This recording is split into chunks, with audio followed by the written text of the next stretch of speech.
Hello and welcome to another bodgit and leggit video.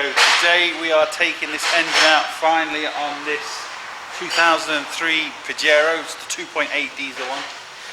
We've took the bonnet off and we've just took out the intercooler because that was more or less disconnected anyway. So we are now physically going to get into the engine.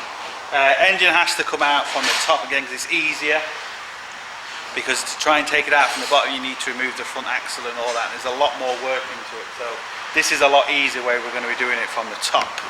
So as we can see, we've just got the battery's been removed as well. And down here we've just got a load of pipes for the diesel. Engine mount down there. John's just taking out the air filter, which is that side to get to the other engine mount. We're also going to take out the radiator just to give us more room when the engine's kind of swaying. And then we have to disconnect the gearbox from underneath and then hopefully just lift out the engine this way. So I'm going to take off the radiator first. What happened with this engine, by the way, it overheated and the guy kept driving it, so it's completely melted the engine basically. We have a second-hand engine for it we're going to shove in, and hopefully this will run in the next few days.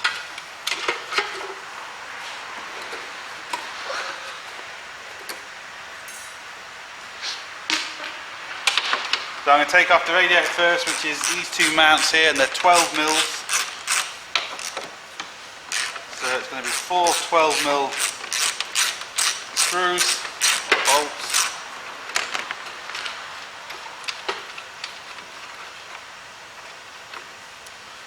Take off that.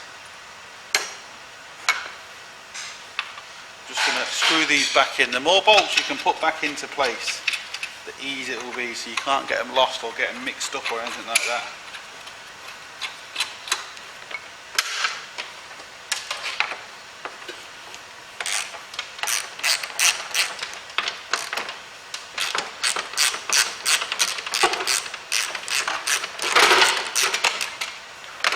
John's just taking off the air box, which is direct from the turbo to the air filter. That's why it's just disconnected there. Now, as you can see, this radiator is loose. Disconnect a few pipes and it should kind of pop up that way. That's what I need for it. I've got a new pipe for that.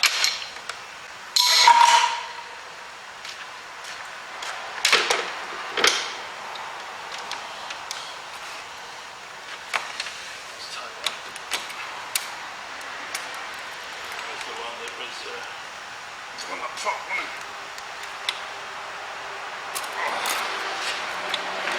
Bottom one. Your side or my side? Your side, I think. My side. Right at the bottom. I have to get underneath to get that.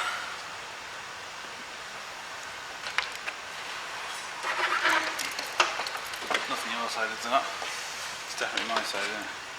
Yeah. And there's one this side. I think I might have to take off this thing and lift the radiator out first. How is it? This plastic cover here. Leave it on top of the fan because it won't come up past the fan. No, there's nothing on the bottom of it. There's the cow's missing at the bottom. Is it? Yeah. But it is this side. It is. This side. I'll have to get it on the lift. It might come past it. But I'll have to get on the lift to take off that bottom pipe anyway. Right. As you can see, this is the bottom radiator pipe here.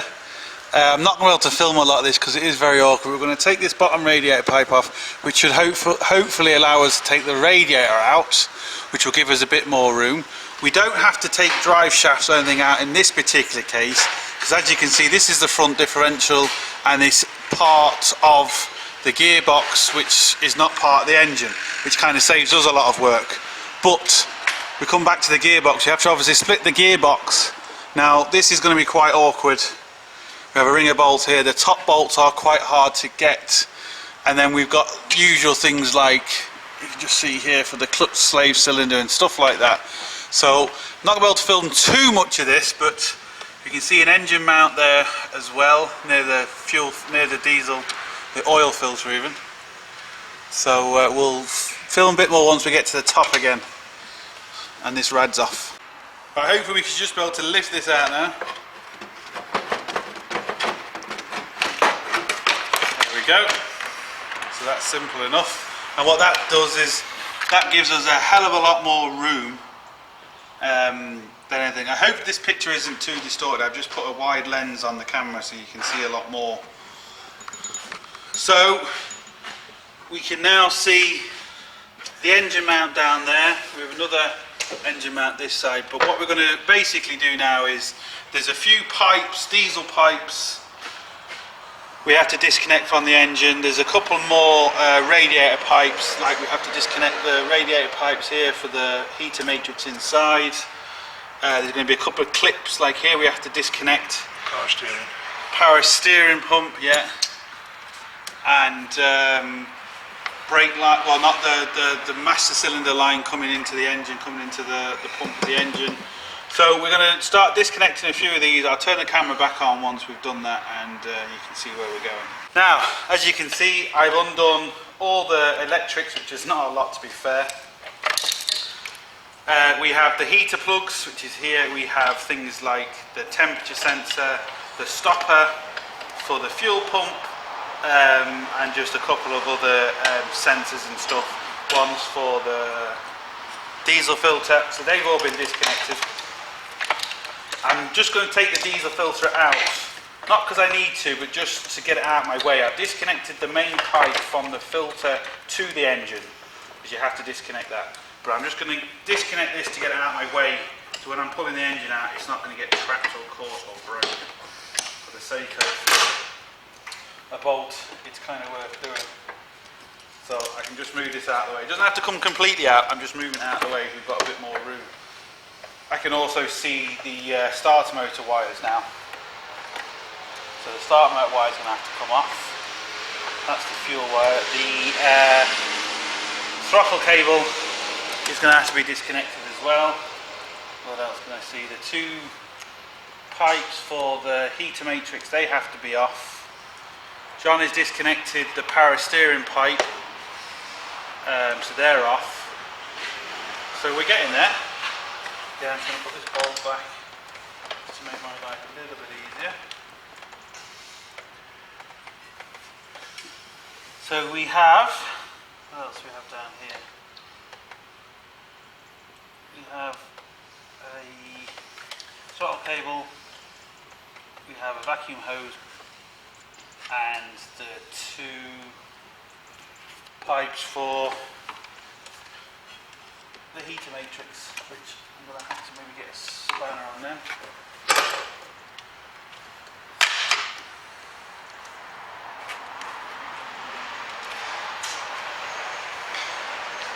How's that ratchet, please?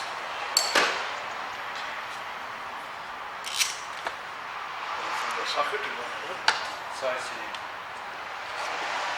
13 here.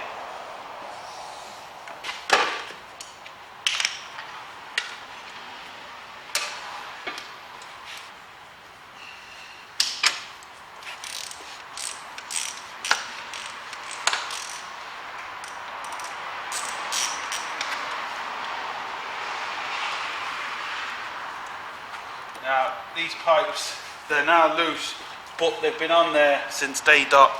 The pipes are quite hard, so I'm going to have to be careful to take this off without breaking the pipes.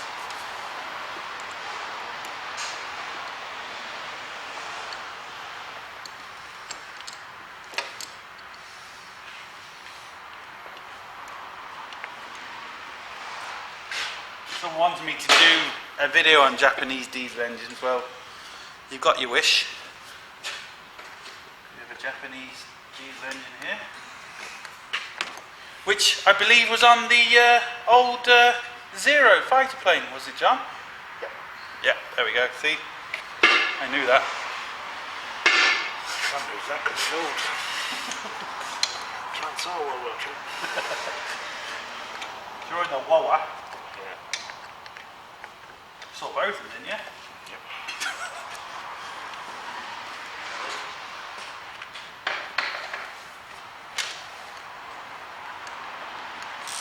Sergeant in the Boer War. Oh,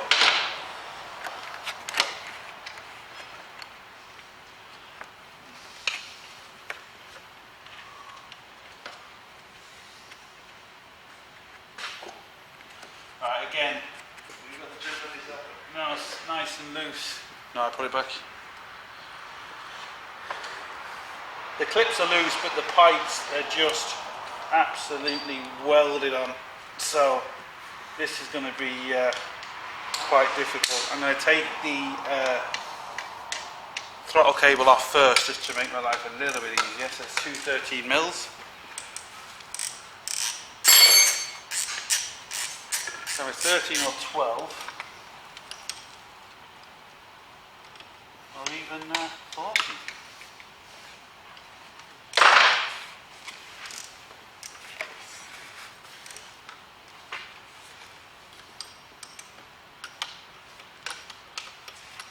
I'm just undoing one of the bolts on here and keeping the other bolts there, just so you know you get it back in the same place.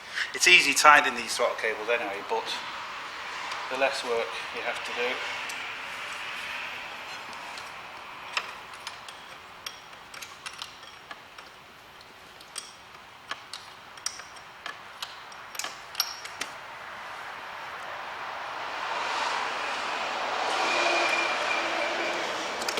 Now,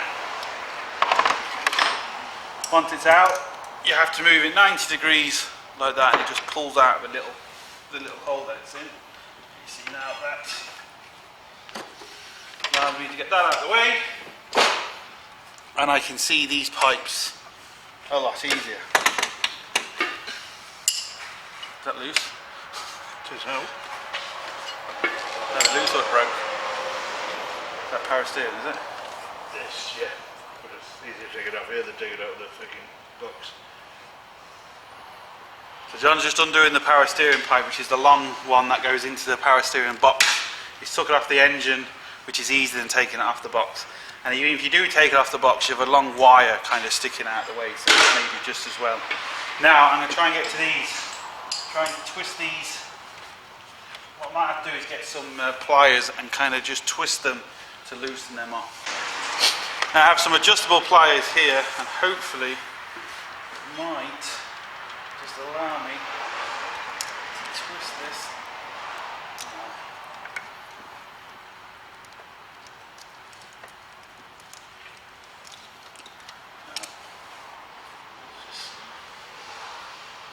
Squeezing the pipe. It's not good. They're just solid.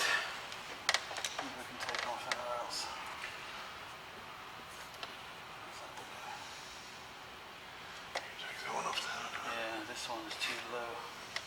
Might be able to disconnect it here though. Yeah, that's that one I'm talking about, this one. Right, I'm going to try and take these off in a different place, because I'm only going to damage the pipe doing it that way. So once I get this off, we'll turn the camera back on, and hopefully I got them off without breaking them. Now, I've just come to the other side because John's taken off the pipe. We've got one off, but the other one's struggling a bit. There is an earth strap here, so it's just got 10mm bolts on it. So the earth strap's off. Again, just put the bolt back.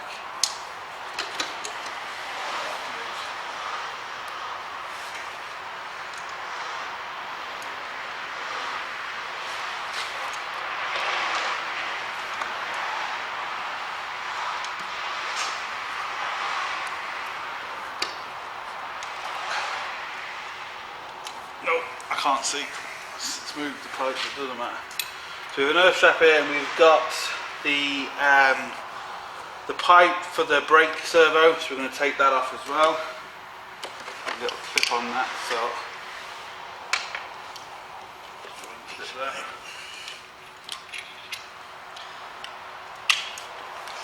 And this should then just pull off.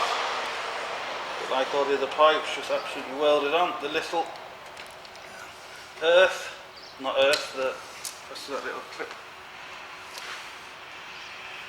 Now, we've got this little gadget here, it's just a little hook, you can see that. And it's good because you can get inside the pipe and just kind of crack the seal. Just like that, go all the way around, or as far around as you can. And now, hopefully, yep, this is now coming off. As we can see, that came off that little gadget there. I did the same with the earth, with the, keep saying earth, with the little vacuum pipe. Go all the way around.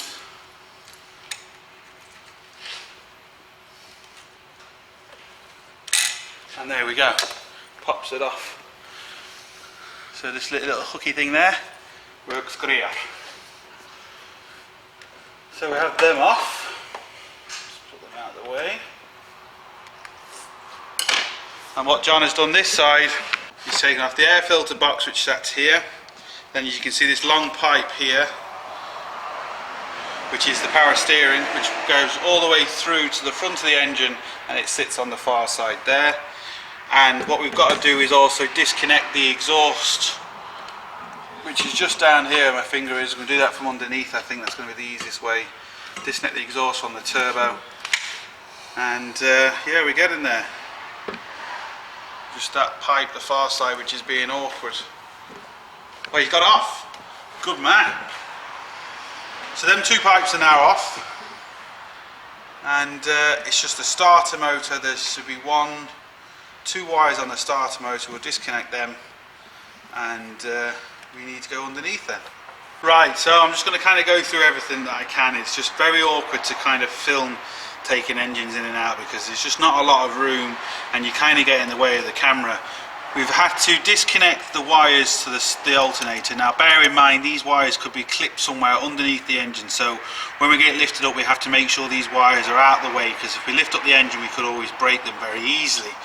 Disconnected all the pipes to the brake servo, vacuum pipes. Got to disconnect the exhaust manifold now. It looks like I'm going to kind of have to do it maybe a bit from the top and a bit from the bottom. We've disconnected the power steering pipe, which is down there, from across the engine. Taken out the radiator, taken off the airbox, taken off the intercooler. Come along to this side, we have disconnected the pipes going to the heater matrix. Disconnected the pipes going to the radiator, disconnected the throttle cable. There was another vacuum pipe just down there. Taken off the starter motor wires, disconnected the oil, the diesel filter even, moved that out of the way, and all the wires, so all the stops for the fuel pumps, all the heaters for the heater plugs and stuff like that, and all the little sensors that go on the engine. So we've disconnected all that. So I think this side is done, apart from the engine mount. But what we're going to do is, because there is a couple of awkward bolts on the gearbox, so what we're going to do is we're going to lift it back up, disconnect the bolts from underneath of the gearbox, put the engine crane on the engine, disconnect the engine mount and lower the engine so we can get into the back and hopefully find the gearbox bolts a lot easier to get off. That's the plan. So we're going to see. So I'm going to lift this up now and start undoing some of the gearbox bolts and see where we go from there. These are the bits we've taken off. You can see radiator, that's the shield underneath, air filter, airbox, intercooler and the bonnet. So we are now underneath it. Let's turn the light on. Now as we can see, we've got an oil leak somewhere, but we're not going to worry about that yet. We can see the ringer bolts that are along here. I'm going to undo them from the bottom now. I don't know, I'll try and film them. We'll see. It's just the ringer bolts, and I'm going to disconnect the well actually no, I don't need to disconnect the cylinder. So just the ringer bolts. They look to be 14 mil, maybe 15 mil. So I'm going to undo these first and then see where, oh yeah, the exhaust. Now I can kind of see the bolts of the exhaust. I don't know if they're coming through on camera. That may be going to be quite awkward, but we'll find a way. We'll figure it out some way. Right, okay, hopefully this is coming through. It's a 14 mil bolts. What I'm going to do is I'm just going to crack them all first by hand, and then I'm going to get the air gun in, because it's just a lot quicker to do it that way. That's all I can see at the minute.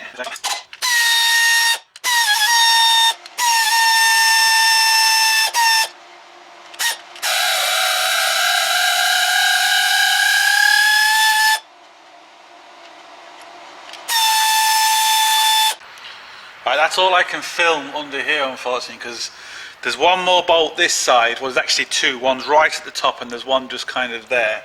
And it looks to be about 3 bolts this side, a couple of starter motor bolts and the top gearbox bolt, but I can barely see them, so I'm not going to be able to get the camera in. But once we get the engine out, I'll kind of show you where the bolts were, but this is just the way it is, unfortunately. But obviously we can also see there's a big huge oil leak here. Now we're replacing the engine, so hopefully it's something within the engine. Well, it is because it's oil. So we can kind of get rid of a few oil leaks. So yeah, I can't do any more filming under here, unfortunately, but it looks to be at least 3 more bolts this side and 2 more bolts that side. And then I think the engine and gearbox are free, basically, I think. But I'm not 100% sure, I'm just struggling to see. So once I get them off, and we'll turn the camera back on and we'll see kind of where we are with it. Now what I'm going to do is I'm going to disconnect this front part of the drive shaft, because I think it's just going to make my life a lot easier to get to this side of the gearbox. 14mm and a 12mm, there's 4 nuts and bolts, and it should hopefully just kind of screw out this end and just push out the other end, or pull out, should I say, the other end.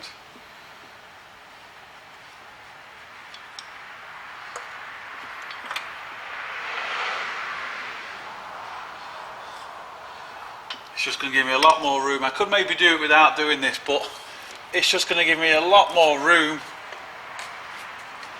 if I do it. So for the sake of a couple of minutes, it could save me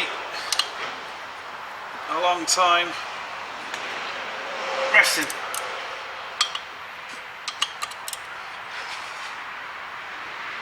Oh, that's tight. Oh. There we go.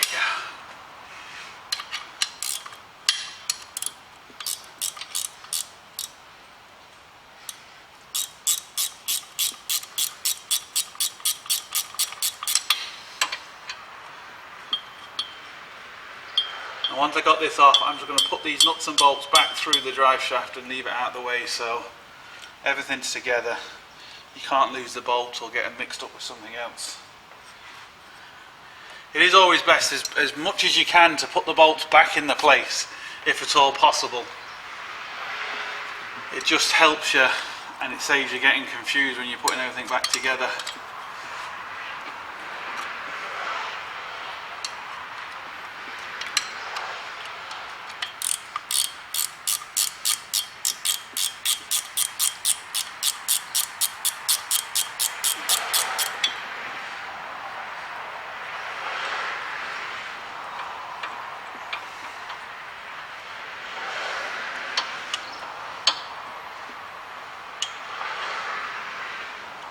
Last one.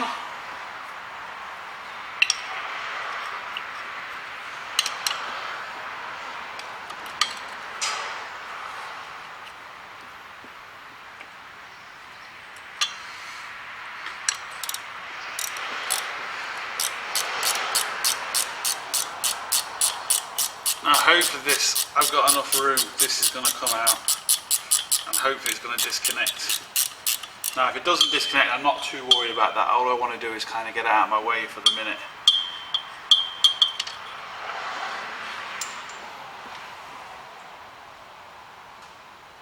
It's important to get a little spring washer that's just felt.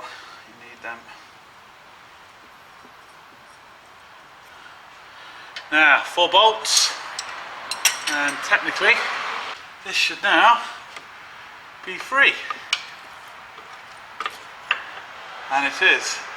And what I'm also hoping is just going to slide out the box, which it is, and there we go. Now you do have to be careful of, oh yeah, it's just leaking. Transport box is leaking, so I might just put that back for the minute, just to keep all the oil in. But I'm going to have to get a pan under there. Now, kind of moved it out of the way, but at least my camera's not getting dripped of oil on now. I think I can now safely put this away and let the oil go into the bucket. I'm going to put them bolts through the drive shaft, or the prop shaft should I say. But you see, at least now I've got all this room, I'm not struggling.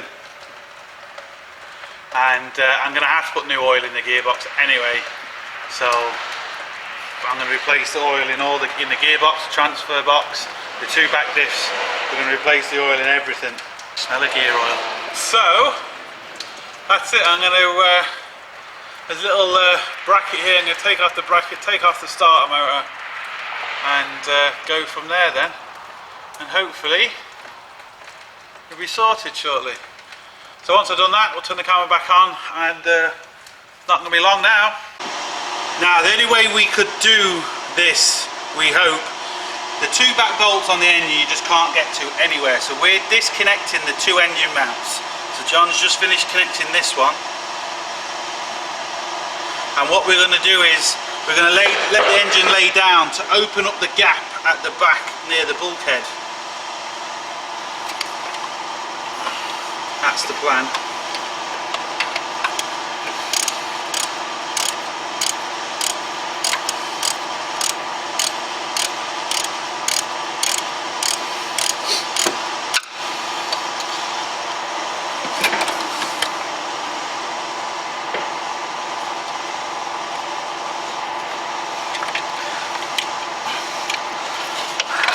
Now, so there's the engine mount.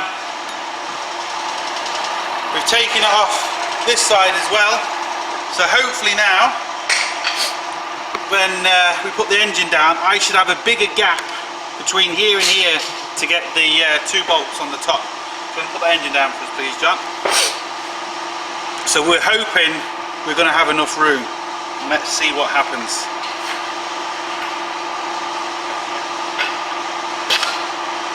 Go on, go on, go on, go on.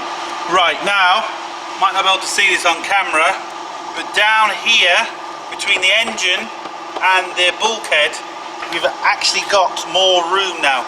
It's still very tight with two bolts right at the top of the engine which you just can't get to, so hopefully now we can do it. So when we get this out, I'll turn the camera back on. When we get the engine out, I'll show you where the bolts were. Right, I don't think you're going to be able to see, but right up there on top of the gearbox, not the one you can actually see in front of you, there's one right on the top of the gearbox, there was a bolt. It took us about 2 odd hours, maybe more, just to take it out. And not only that, it took all them tools just to take out that one fucking bastard bolt right there.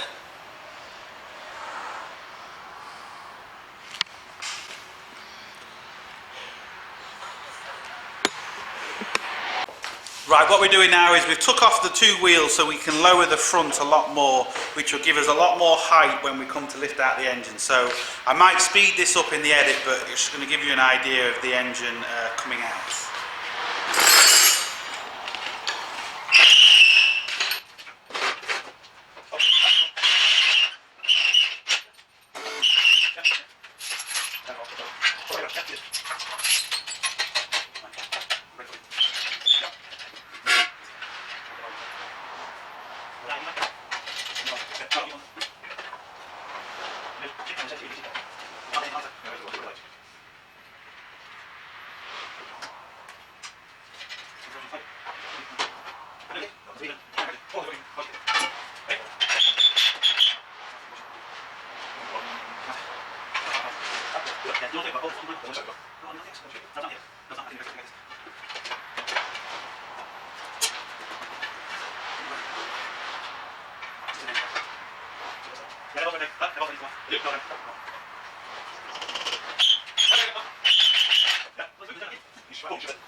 Now, we had problems with this engine yesterday trying to separate it from the gearbox and the clutch, and we basically had it supported with this chain from the back engine eye and the front engine eye, and we couldn't get it apart.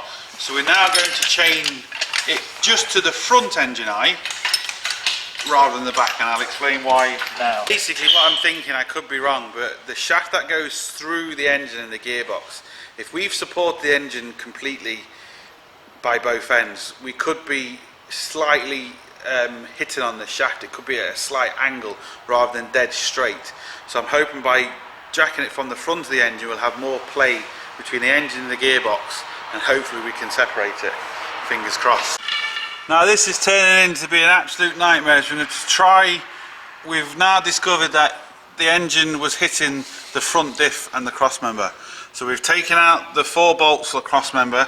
We've left 2 in at the minute because the engine isn't supported, and we've disconnected the 2 mounts for the front diff, which is one up there and there's one here, and hopefully that will allow the diff and the subframe to come down enough so we can split the engine and gearbox, which is here, apart without hitting anything. It is now 10 to 3. We've been at this since 9 o'clock this morning. to try and separate the clutch or the gearbox from the engine, and we've literally just managed it. Absolute nightmare. I don't know, there must be something wrong with the clutch or the gearbox. Something's obviously seized or jammed or something. We're not sure yet. We'll have to get this engine up and out to see exactly what's wrong, but it's out.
So we're going to leave it for this part of the video, and next part of the video should hopefully have a reason why it got stuck between the two, and we'll get it all back together and stuff. So look, hope it helps. Thumbs up.